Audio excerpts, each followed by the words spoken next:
प्रकारे विचारतात बघा. एक सर्किट डायग्राम देतात, त्याचं सिम्बॉलिक फॉर्म लिहा, नंतर इनपुट आउटपुट टेबल कन्स्ट्रक्ट करा.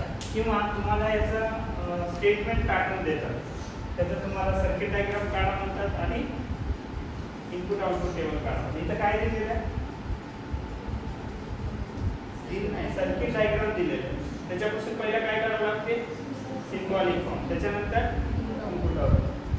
Express the following circuits in symbolic form. पहिल्याचा सिम्बॉलिक फॉर्म सगळ्यांना लिहिता आला पाहिजे. त्याच्यानंतर and write the input output table. Input output table म्हणजे तसलं टेबल काढायचं. ओके, पहिलं काय करू मग आपण याचं सिम्बॉलिक फॉर्म लिहिण्यासाठी तुम्हाला काय पाहिजे? पी क्यू काय ते सांगावं लागेल. पी काय असते?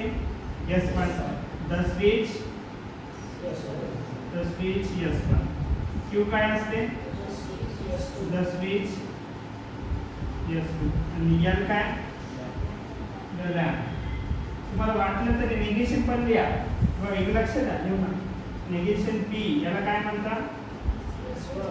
द स्विच S1 डॅश म्हणायचं. जेव्हा निगेशन असतं तेव्हा डॅश द्यायचं. ओके, निगेशन Q काय येते? The switch S2 dash.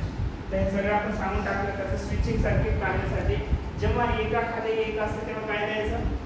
Or द्यायचं. जेव्हा एका नंतर एक असतं तेव्हा काय द्यायचं? अँड द्यायचं. आता हे याच्यासोबत कसं आहे? ऑर मध्ये हे कोण आहे?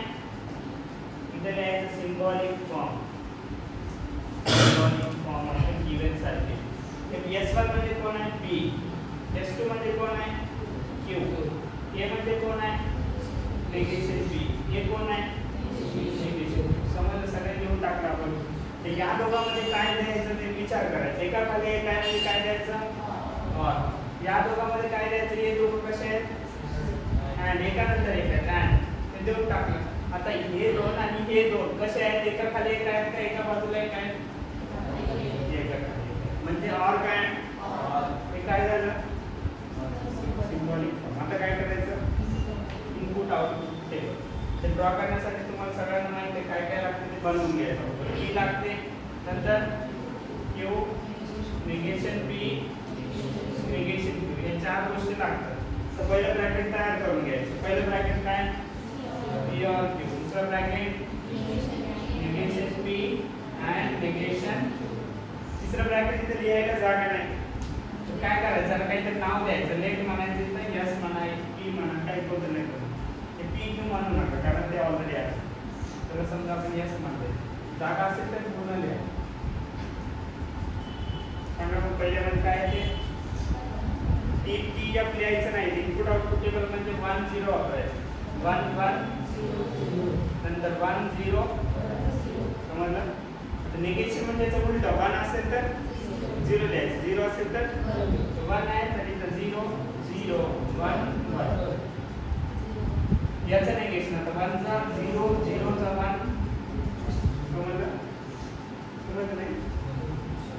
हे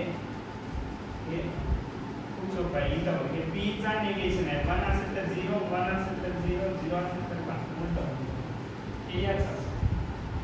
ओके, नंतर मग इथं काय? P और Q आहे. दोन्ही फॉल्स असेल तर अदरवाईज कशामध्ये बघायचं? P आणि Q मध्येच बघायचं फक्त. Falls falls. इथं 1 इथं समजलं? तर या दोघांमध्ये अँड आहे म्हणजे 1 1 असेल तर अदरवाईज 1 1 आहे का? इथं ओके. नंतर S आपल्याला कसं आहे? या दोघांमध्ये कोणता सिम्बॉल आहे? कोणत्या दोघांमध्ये? हे आणि बरोबर.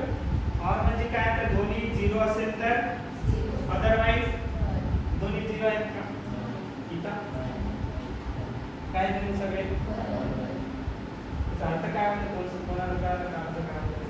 हे जे स्विचिंग सर्किट आहे त्याचा अर्थ असा होते तुम्ही कोणत्याही प्रकारे कोणत्याही त्याच्यामध्ये लाईट जेवढे पॉसिबल आहे तेवढ्या पॉसिबल पैकी बंद चालू ठेवलं तरी प्रत्येक केस मध्ये लाईट काय आहे?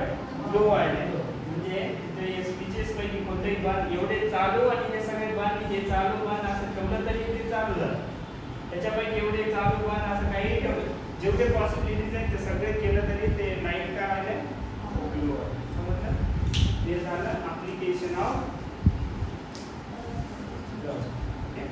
तुम्हाला इलेक्ट्रॉनिक्स फिजिक्समध्ये वापरले जातात, मॅथ्समध्ये पण, कम्प्युटर सायन्समध्ये पण.